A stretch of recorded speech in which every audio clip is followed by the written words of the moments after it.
잘 오셨습니다. 잘 오셨습니다. 네, 좋습니다. 오늘 본문은 이스라엘의 대명절인 유월절과 무교절을 이제 며칠 앞두고 일어난 사건을 이야기하고 있습니다. 이스라엘에서 명절이 되면 수많은 사람들이 향하는 곳이 있습니다. 바로 예루살렘 성전입니다. 예수님도 제자들을 데리고 이제 예루살렘으로 향하고 있었습니다. 예수님과 제자들은 예루살렘을 향하던 중에 예수님께서 한 곳을 방문하게 되셨는데 오늘 본문의 베다니를 방문하게 되었습니다. 베다니라는 그 마을은 예루살렘에서 약 3km 정도 떨어져 있고 갈람산의 동쪽 산 중턱에 위치해 있는 아주 작은 마을이었습니다. 이 베다니에는 가난한 사람들이 많이 모여 살고 있었던 곳입니다. 특별히 나병 환자들이 모여 살았는데 중증 나병 환자가 아닌 이제 생활이 가능한 그런 사람들이 모여서 살 수 있을 정도의 그런 나병 환자들이 한 마을을 이루고 살고 있는 곳도 베다니 마을이었습니다. 우리가 잘 알고 있는 나사로 또 마르다, 마리아도 이 마을의 사람들이었습니다. 예수님께서 예루살렘을 방문하실 때마다 주로 이 베다니 마을에 찾아가셔서 그 마을 사람들과 어울리시고 또 그곳 사람들을 돌보아 주시기도 했던 곳이 베다니입니다. 환자들에게 병을 고쳐주시고 또 마음이 상한 자들이 있으면 또 그들을 위로해 주시기도 하셨습니다. 이날도 역시 주님께서는 베다니에 방문하셔서 사역을 이제 감당하시고 베다니의 한 나병 환자 시몬의 집에 초대를 받아서 식사를 하고 계셨습니다. 그런데 이때 한 사건이 일어나게 됩니다. 오늘 본문 3절에 보니까 예수께서 베다니 나병 환자 시몬의 집에서 식사하실 때 한 여자가 매우 값진 향유, 곧 순전한 나드 한 옥합을 가지고 와서 그 옥합을 깨뜨려 예수의 머리에 부으니라고 말하고 있습니다. 초대받지 않은 한 여인이 갑자기 들어와서 그 여인이 조용히 예수님의 뒤에 서더니 자신의 옥합을 깨뜨려서 향유를 예수님의 머리에 붓고 있습니다. 요한복음에서는 이 여인을 나사로의 동생이었던 마리아라고 이야기합니다. 향유를 머리에 바르는 일은 사실 이상한 일은 아니었습니다. 당시 이스라엘 문화를 보면 자기 집에 손님이 오게 되면 옥합을 열어서 기름을 찍어서 몇 방울 정도의 향기가 나는 향수와 같은 것을 머리에 발라 주었습니다. 그래서 그것은 바로 손님을 접대할 때 한 가지의 예의의 표시였기도 합니다. 그런데 오늘 이 여인은 조금은 독특하게 그것을 넘어선 어쩌면 극단적인 접대를 하고 있는 것입니다. 왜냐하면 옥합을 깨뜨렸다고 이야기를 합니다. 옥합을 깨서 그걸 전부를 다 부어버렸습니다. 이것은 무엇을 의미하고 있을까요? 이것은 엄청난 희생과 헌신을 이야기하고 있다는 것입니다. 내가 얼마나 예수님을 사랑하는지에 대한 정도를 보여주고 있는 모습입니다. 내가 이만큼 주님을 사랑합니다. 고백을 예수님께 하고 있습니다. 이 여인이 나드 한 근에 해당하는 향유가 얼마의 값어치인지를 몰라서 그런 것이 아니었습니다. 이것이 얼마나 비싸고 값어치 있었는지를 그 여인도 알고 있었습니다. 왜 이 여인은 옥합을 깨뜨려 그 비싼 향유를 전부 부었겠습니까? 구약에서 보면 기름 부은 자들이 나타납니다. 왕이나 제사장 또 선지자가 기름 부음을 받습니다. 예수님은 그리스도 곧 기름 부음을 받은 자라는 뜻을 가지고 있습니다. 그런데 예수님께서 이 땅에 오셨을 때 아무 누구도 기름을 부은 자가 없었습니다. 주님은 메시아였고 왕이시고 제사장이시고 선지자이시며 그리스도로 이 땅에 오셨는데 기름 부음을 받지는 못하셨습니다. 그런데 오늘 정말로 놀랍게도 이 한 여인이 기름을 들고 와서 예수님의 머리에 기름을 붓고 있습니다. 신약 전체에 이 여인이 기름 부은 것이 유일하게 단 한 번이라고 기록하고 있습니다. 아무도 예수님께 기름을 붓지 않았다는 것입니다. 오늘 이 여인이 예수님께 기름 부은 것은 바로 그리스도임을 선포하는 것과도 같습니다. 이 여인은 예수님이 어떠한 분이셨고 어떠한 가치 있는 분이심을 정확하게 알고 있었다는 것입니다. 오늘 예수님이 어떠한 분이시고 어떠한 가치가 있는 분인 줄 알았던 이 여인이 어떻게 헌신을 했는지 우리가 한번 알아보고 함께 은혜를 나누고자 합니다. 첫 번째로 이 여인은 시간을 먼저 드렸습니다. 3절 말씀을 다시 보면 예수께서 베다니 나병 환자 시몬의 집에 식사하실 때 한 여자가 매우 값진 향유 곧 순전한 나드 한 옥합을 가지고 와서 그 옥합을 깨뜨려 예수의 머리를 부으니라고 말합니다. 여인은 예수님께 향유를 붓기 위해서 베다니 나병 환자 시몬의 집에까지 찾아갔던 것입니다. 일부러 시간을 내어서 그는 찾아갔습니다. 사랑이 있으면 사실 시간을 우리가 많이 투자합니다. 그런데 사랑이 없다면 우리는 절대 시간도 내지 않고 없습니다. 마리아는 예수님을 너무너무 사랑하셨기 때문에 예수님을 위해서 시간을 내어서 찾아갔던 것입니다. 우리가 사랑하는 사람에게 시간을 내준다는 것은 아깝지 않다고 우리는 많이 생각합니다. 그래서 우리의 자녀들을 위한 시간들, 그래서 자녀들과 여행을 가거나 함께 맛있는 식사를 하거나 좋은 곳을 보여주기도 하고 먹여주는 것은 우리가 하나도 아깝지 않습니다. 사랑하는 연인을 위해서 또한 기다리고 함께하는 그 시간들도 우리는 하나도 아깝지 않다고 생각을 합니다. 오히려 어떻게든 내 바쁜 시간을 쪼개서 없는 시간도 만들어서 함께 하려고 합니다. 특별히 예수님을 위해서 쓰는 시간은 우리에게 가장 거룩하고 귀하고 가치 있는 시간입니다. 자신의 만족이나 유익, 쾌락을 위해서 시간을 허비하는 것이 아니라 예수님을 위해서 시간을 아끼고 우리는 투자할 줄 알아야 한다는 것입니다. 우리에게 똑같은 시간, 하루 24시간이 주어져 있습니다. 얼마나 이 주님을 위해서 시간을 드리는가, 이것이 바로 중요하다는 것입니다. 이것이 신앙이고 주님을 향한 사랑의 표현이라 할 수 있습니다. 어떻게 보면 예수님께 드리는 시간의 분량이 믿음과 사랑의 분량과 같다고 이야기할 수 있습니다. 우리는 참으로 바쁘게 살아가는 세상 속에서 살아갑니다. 많은 사람들이 바쁘다 바빠 이렇게 말하면서 때로는 빨리빨리 라는 말을 입에 담고 살아가고 있습니다. 얼마나 바쁘게 살아가는지 가수 중에 선미라는 그런 가수가 있는데 그 가수가 부르는 노래 제목이 24시간이 모자라 라는 노래도 등장하게 됩니다. 우리는 바쁘게 빨리빨리 살아가면서 시간의 노예가 되어서 살아가고 있지 않은지 한번 생각해 보게 됩니다. 주어진 하루 24시간에 세상 일에 바빠서 그리고 치여서 주님께 드려지는 그 시간, 하나님과 교제하는 시간을 우리가 얼마나 가지고 있는지 한번 점검해 보시기를 바랍니다. 마리아는 예수님을 위해서 아낌없이 시간을 드리고 또 주님께 나아갔습니다. 마리아처럼 주님께 시간을 드리시길 바랍니다. 하루에 시간을 정하시고 시간을 쪼개시고 주님의 성전에 나와서 기도하시고 나올 수 없는 형편이 된다면 각자의 삶터에서 그 자리에서 주님께 시간을 드리는 저와 여러분이 되시기를 주님의 이름으로 간절히 축복합니다. 둘째로 여인은 시간뿐만 아니라 물질도 드릴 줄 알았습니다.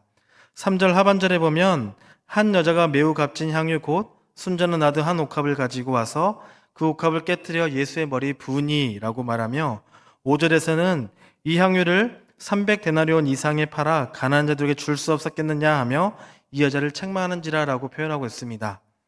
마리아가 주님께 드렸던 것은 매우 값진 향유, 곧 순전한 나드 한 옥합이라고 표현합니다.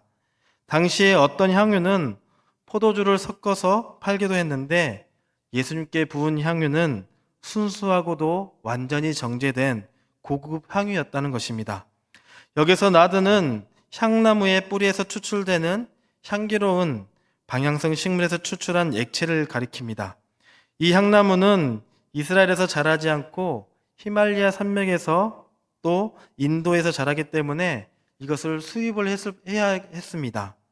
그렇기 때문에 가격이 싸지 않고 매우 비싼 것 중에 하나였습니다.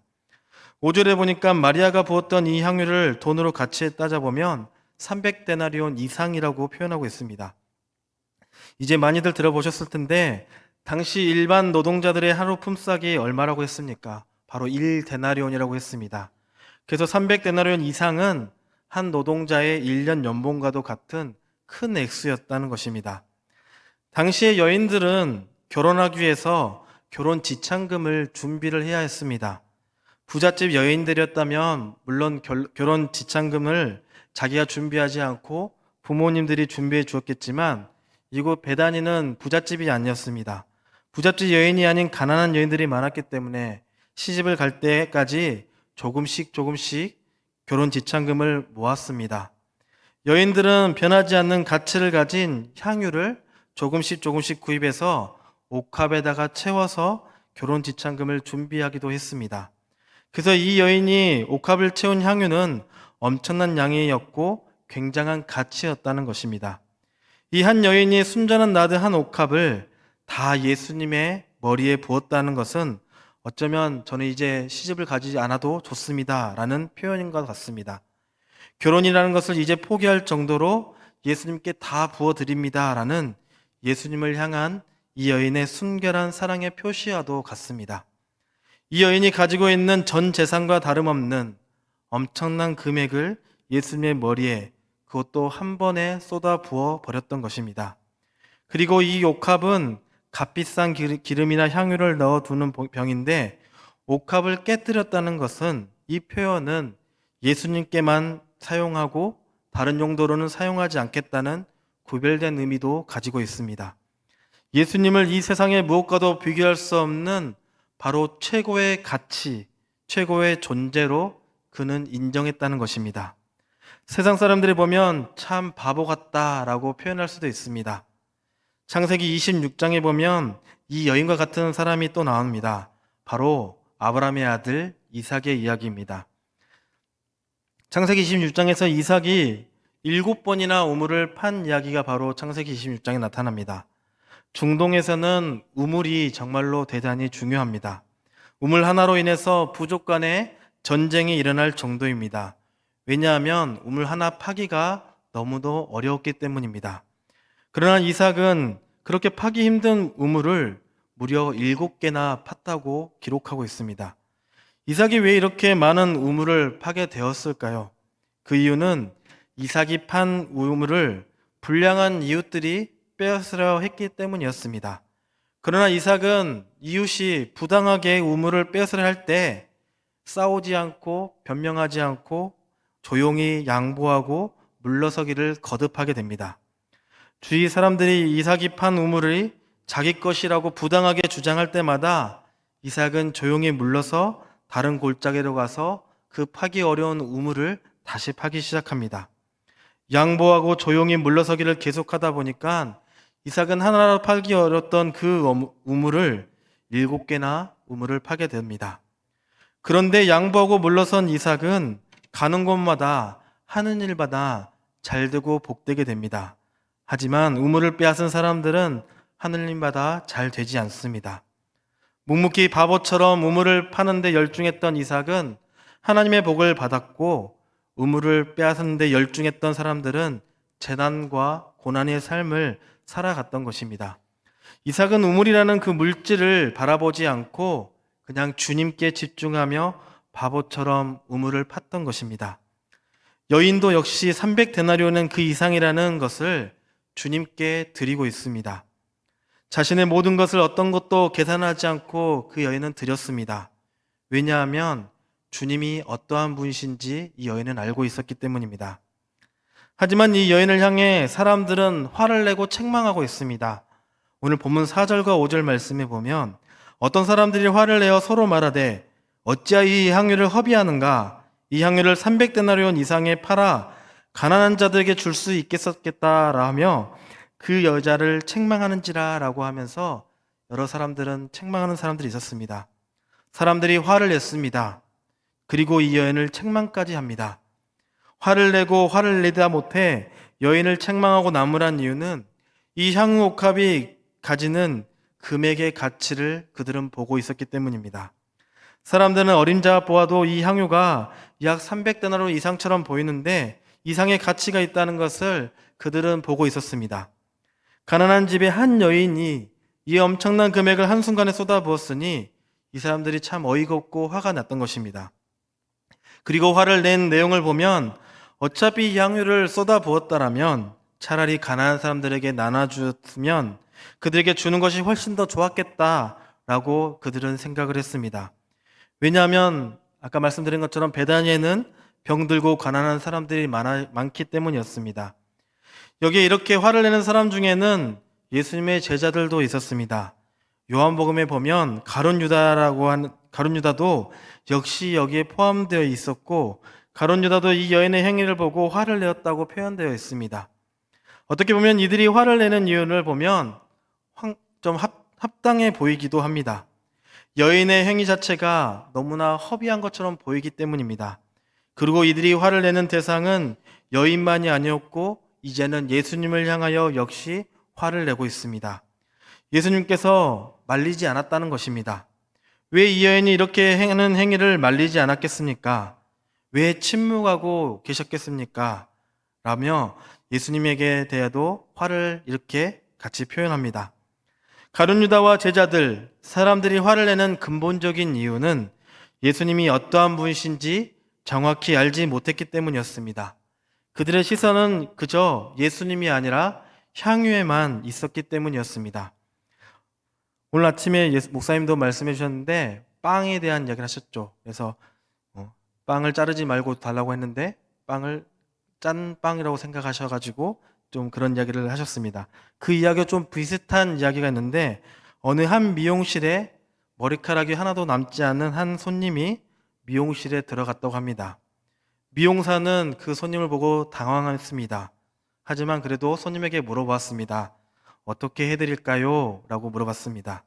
그래서 손님은 내가 머리가 없어서 모발을 씻는데 가봤는데 씻는 과정이 너무나 따가워서 너무 견딜 수가 없어서 어떻게 할 수가 없었다고 합니다. 그러면서 고통 없이 그냥 내 머리를 당신의 머리처럼 만들어 준다면 내가 당신에게 $10,000를 주겠습니다. 라고 이렇게 이야기합니다. 미용사는 당황했지만 알겠습니다. 라고 이렇게 말하며 이제 미용사는 자신의 머리를 빡빡 깎게 됩니다. 그리고 손님이 원했다는 것은 내 머리를 미용사 당신의 머리처럼 만들어 달라는 것이었는데 미용사는 그 $10,000를 받기 위해서 머리를 써서 자기의 머리를 손님 머리처럼 빡빡 밀게 된 것입니다. 모양만 같으면 되는 것 아니냐고 우기면서 미용사가 $10,000를 자신에게 달라고 이야기합니다. 하지만 손님의 생각과 미용사의 생각은 달랐습니다. 믿음이란 어떠면 내 뜻에 주님의 뜻을 맞추는 것이 아니라 주님의 뜻에 내 뜻을 맞추는 것입니다. 여인이 행한 일에 대한 예수님의 생각은 제자들과 사람들과 달랐다는 것입니다. 6절에 보면 예수께서 이르시되 가만두라 너희가 어찌하여 그를 괴롭게 하느냐 그가 내게 좋은 일을 하였느니라 라고 말씀해 주십니다. 예수님께서는 책망하는 사람, 화를 내는 이 사람들에게 오히려 나무라시고 여인에게는 좋은 일을 하였다고 여인의 편을 드셨습니다. 그리고 여인을 감싸 안으셨습니다. 우리가 교회 안에서도 보면 성도님들 중에도 열심히 일하시는 분들도 있습니다.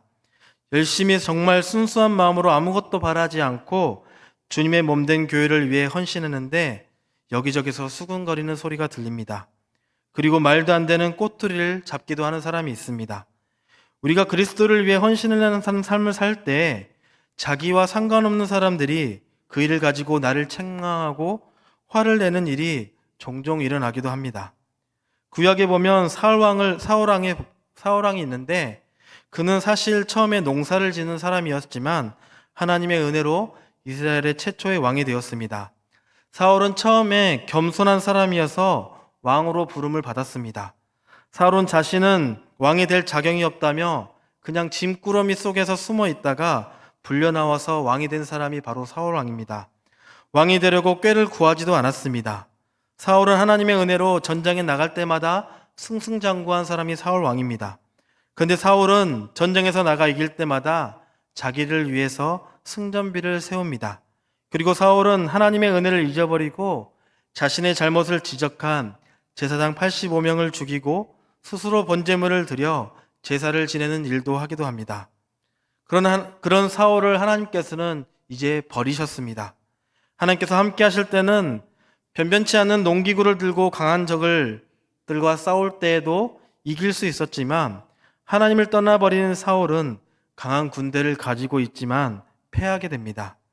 사울이 버림받은 결정적인 계기는 여인들이 사울이 죽인 자는 천천히요 다윗이 죽인 자는 만만이로다 라고 부르는 노래소리를 들었습니다. 그 노래를 듣고 사울은 질투가 나고 시기가 생겨서 하나님의 일을 잘 감당해 나가고 있는 다윗을 죽이려고 했습니다. 자기보다 잘났거나 똑똑한 사람을 가만두지 않으려는 인간의 질투와 시기심이 또 욕심이 있었기 때문입니다. 우리 교회 안에도 헌신자들이 많습니다. 그분들을 향하여서 우리가 함부로 이야기하면 되지 않는다는 것입니다. 오히려 그들을 위해서 우리는 격려할 줄 알아야 된다는 것입니다. 그들은 거룩한 일을 하고 있는 것입니다. 하나님 앞에 놀라운 헌신을 하고 있는 것입니다. 우리는 그들을 예수님처럼 격려해 주어야 하고 그들을 보호해야 할 사명이 있다는 것입니다. 여러분은 어떤 편에 서시겠습니까? 제자들이나 어떤 사람들처럼 그들을 헌신자들을 책망하는 편에 서겠습니까? 아니면 그들을 지키고 보호하는 예수님 편에 서시겠습니까? 헌신자들을 위해 격려하고 세워주며 든든히 서가는 공동체가 바로 우리 군산동부 교회가 될 수 있도록 교회가 되기를 주님의 이름으로 간절히 축복합니다. 세 번째로 여인은 이제 힘을 다했습니다. 8절에 보니까 그는 힘을 다하여 내 몸에 향유를 부어 내 장례를 미리 준비하였느니라 라고 말씀합니다. 여인은 힘을 다해서 자신의 시간과 물질과 자신의 모든 것을 예수님께 드렸습니다. 예수님은 이제 이 집을 떠나시면 사실 다시는 돌아오지 못합니다. 6월절 어린 양으로 십자가를 지시고 하나님 앞으로 이제 가셔야 하기 때문입니다. 그래서 이 여인은 예수님의 장례를 준비하기 위해서 마지막으로 가시는 예수님의 그 길에 자신이 가지고 있었던 가장 소중한 것을 전부 다 내어드렸던 것입니다. 예수님은 이 땅에 계시면서 따르는 제자들에게도 내가 분명 십자가에 못 박혀 죽을 것이라고 3번 이상이나 이렇게 예고하셨고 알리셨습니다.